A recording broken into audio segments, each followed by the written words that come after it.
Hi, I'm Matt Collins. I'd like to welcome you to Bob Weber Auto Mart on Douglas Avenue here in Racine, across from Douglas Park. We specialize in 1-year-old, low mileage, almost new cars. And if you'd like to stop by and see them, or see them on our website, bobweberautomart.com, we could save you between $5,000 and $10,000 on your next almost new car purchase.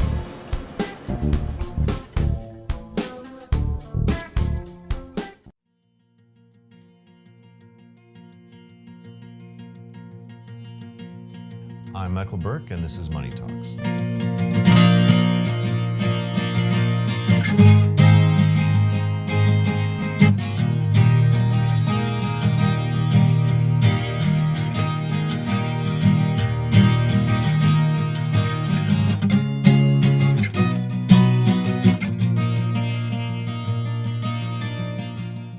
We're here with Amber Miller today from WIBIC, Women's.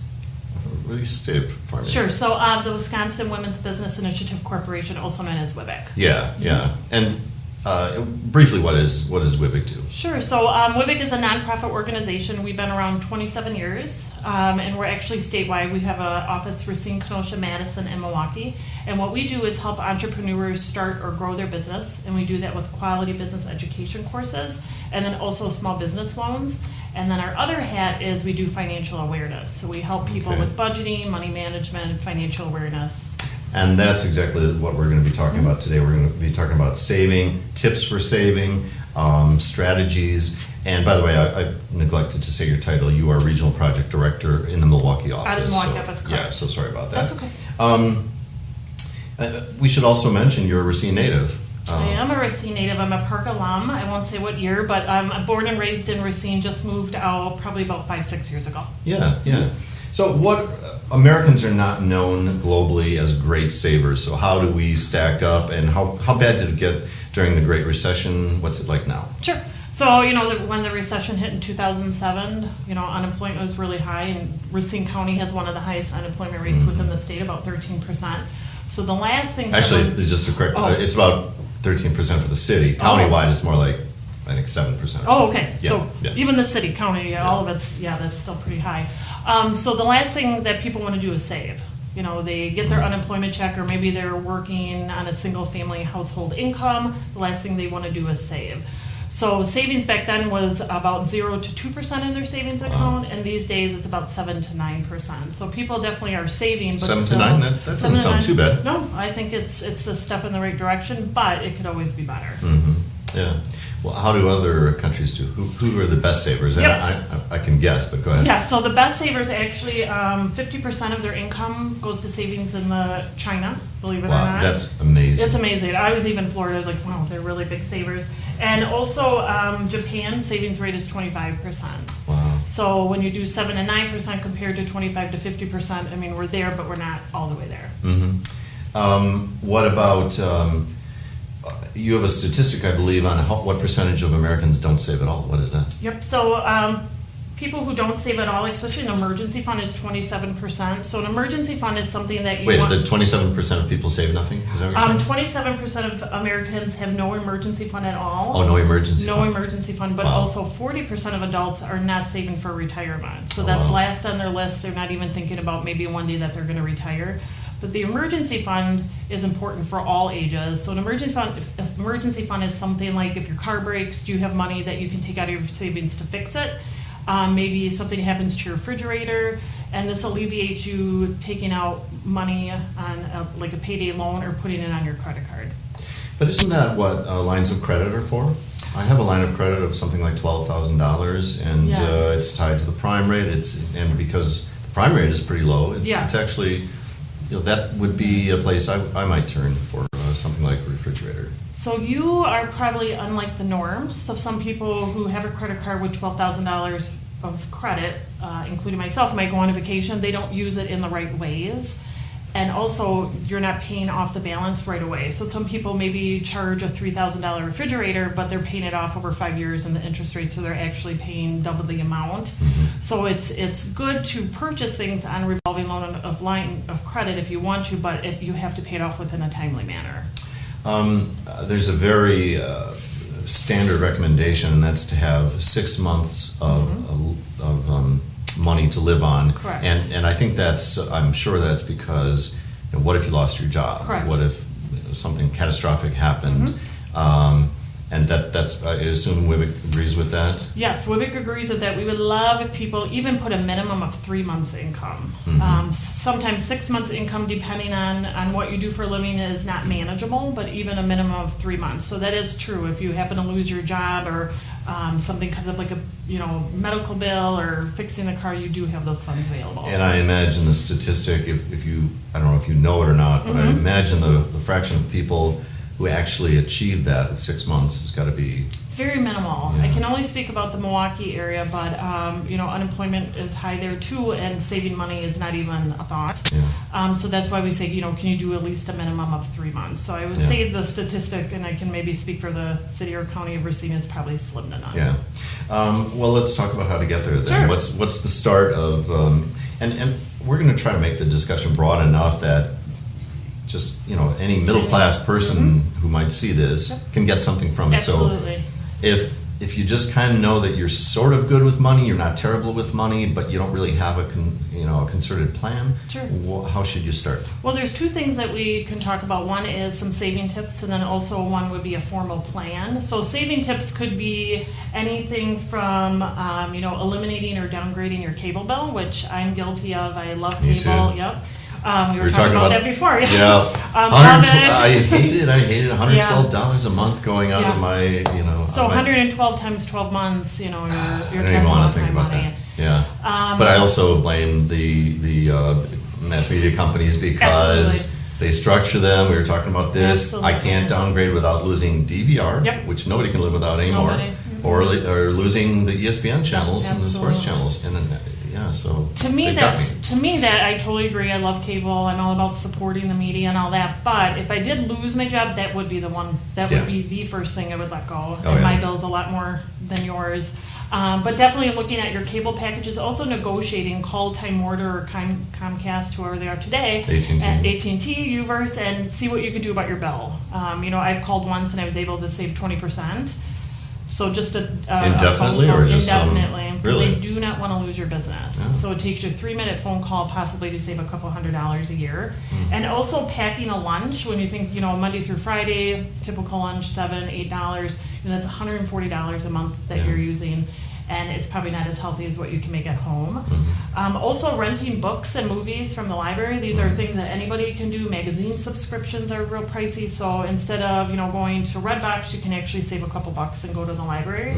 And also a 30-day spending rule. So these are, this is a time limit that you're going to give yourself to kind of wait, breathe, and think, is that something I really need? On what kinds of purchases? Big purchases, cars, TV, refrigerator, washer, dryer. Is it a need or is it a want? So that's something that you should think about. And I know you and I talked earlier, and I can speak for myself. I'm kind of an impulse shopper. So even a 30-minute, if you can't do 30 days, do 30 minutes. Walk away from the jewelry counter. Walk away from the jewelry and the else shoes and just think, is it something I really need? And then also, of course, shop around for the best deals. So maybe AT&T versus the best deal and you end up changing. But these are just little things that you can think about currently today. I mean, these are things you can do today. And also Starbucks and your daily coffee. That stuff adds up too. But, okay, so that's a great time to talk about. How do you strike a balance between denying yourself just some of the comforts of life, the hot chocolate you go out and get in the middle of the day that just sort of makes the rest of your day go better? How do you strike the right balance? I'm always big on never deprive yourself, and that's why you should create a spending and savings plan. So we never say the word budget, but the word budget's scary and it sounds like you're on a diet. But you can do a balance, make a list or bucket, A and B, and just write down a list of establish automatic payments on all your debts, and then also let's come back to the buckets. So explain that a little further. So bucket A, having fun, doing fun things, going out to eat, treating yourself to a movie. You need a little bucket of money there. You should definitely always budget for that too. So when you say bucket, you mean just have a place that you put the fun money. Yep, you could do that. And have a place where you put the saving money. Absolutely. Would those be two different accounts, or what? You could do two different accounts. Some people do the envelope method, which is kind of an old school term, but you could put money, maybe every week when you get paid, you put $40 in an envelope and you say, this is going to be my fun money, my going out to eat fund. And then bucket B would be saving for later. So this is actually your savings account, which everybody should have. And ideally that would be at a financial institution, whether a bank or credit union. I don't know if I would recommend keeping that amount of money within your house. Yeah. But just kind of dividing and making a list, your fund money versus your debt. So your debt could be revolving loan fund, credit cards, it could be medical bills, student loan payments. But you still can find a balance to still have fun, but yet still pay down your debt. Mm-hmm. Is there a recommended percent that you should try to save of your income? It would be really great. Ideally, in a perfect world, you could save 10% of your income. That would be in a perfect world. But I assume that includes money for retirement, money for emergency fund. The emergency fund. Yep, 6 all months of those emergency things put together. fund. Yep, 10%. Especially if your employer offers a match 401k, that would be ideal. Try to maximize it. To me, that's free money, and you'd be a fool not to take it. But try to, at the bare minimum, 10%. But even if you're only doing like 3 to 5%, maybe that will be your goal going forward. Pay down the debt and then save that balance in a savings account. You talk about, you have this term, you being Wibbick, of phantom dollars. Explain what you mean by that. It goes by 2 terms. Phantom dollars or spending leaks. So these are the phantom dollars. So if, for instance, I'm doing a one-on-one with one of our clients and say, why aren't you saving any money? Well, I don't have any money to save. They make a list, keep the receipts of daily, weekly. And then you're like, hey, I forgot I went to McDonald's that day. I forgot I went to Starbucks. I forgot I purchased a magazine. It's stuff that they don't even realize, and it adds up, $10, $20, $40 a week. So those are what we call phantom leaks, but it's something that you should be tracking weekly. Mm-hmm. So how much detail should a savings plan have? Ideally, in a perfect world, you would write down everything that you spend money on. So that's rent, you need to kind of itemize. You mean one time or all the time? All the time. Really? Yes. Wow. All the time. You should be doing a 12-month budget. Do you have a 12-month budget? I do not. Okay. Not a lot of people do. My thing, it just depends on the person. Even if you could just sit down with your family, it's a family matter. If you have a family, you have to get everybody on board. But wait, I want to clarify. It Sure. sounded like you were saying write down everything you spend forever, from now this moment to forever. Is that what you're saying? Yeah. Really? Yeah. Wow. Absolutely. Wow. Because then it becomes phantom dollars. Because you're not writing it down. So for me, I've had a budget probably since I was 16 when I first started working. It's in an Excel spreadsheet. I know exactly what bills I have to pay every month, even though I make the same amount of money. My bills really haven't changed, and I do it every single paycheck, and I have for years. Yeah. Now, what if you're paying, a normal person would probably be paying on a mortgage and possibly be paying on some other item, like a car. So I'll use myself as an example. I've got a mortgage, 4% interest on that. I happen to have a nice low 2% interest rate on my car. Sure. If I have a month or a paycheck where I feel like I have an extra $50 or $75, is it smarter for me? How do you, or anyone? Sure. Where do you guide them to put that money to, pay it off on the highest thing, which is the house, but you're not going to see that for a long, long time, or on the car to get rid of that payment, or just stick it in a savings account when you know it's not going to even earn more than maybe 1% interest? Sure. Definitely you want to pay off the debt with the highest interest rate. So you're lucky enough probably not to have a credit card with 20, 30% interest like most Americans do. So that extra $50 is going to save you in the long run. But mortgage or car note would be ideal because you're still doing revolving payments on that. Some people, but of course, if you have a credit card with high interest, then that's number one. And always. Student loan debt. Oh. Anything with higher interest. Medical bills. What percent? Now you mentioned you have student loan debt. I have a lot of student loan debt. What's your percent? What's the interest rate on that? One half of my loans is about 6.2%, and the other half of my loans is at 4.7%. Oh, yeah. And I will be paying on that for the rest of my life. But I've come to the conclusion, and I have budgeted for that amount. And you can't refinance that debt, I assume. No. Yeah. Not lucky enough to. But when I do have extra money, or if I do increase my income down the road, that extra money will go towards my student loan debt. Really briefly, Sure. we didn't explain the America Saves program. That was Sure. actually the thing that you wanted to come in now to talk about because it's coming up next week. Why don't you briefly explain what that is and what opportunity that presents for Yeah, some? absolutely. So America Saves is a celebration of being financially fit, financially aware of your finances. We hold it once a week every year, but it's a year-long program. So it starts February 24th to March 1st. Currently, we have about almost 11,000 Wisconsin savers throughout the whole state. So these are people who took a pledge to themselves to be financially fit for 2014. So once you become a Wisconsin saver, you get e-newsletters and tips on how to save money, how to be a better consumer, how to read a credit report, how to repair your credit report. And they just started a texting campaign. You have to opt in for that, but it actually will text you weekly, if not daily, reminders, save that money, try not to go here, try not to go there. And those reminders could be helpful for some people. They're helpful to me. I mean, definitely, I'm definitely a Wisconsin saver.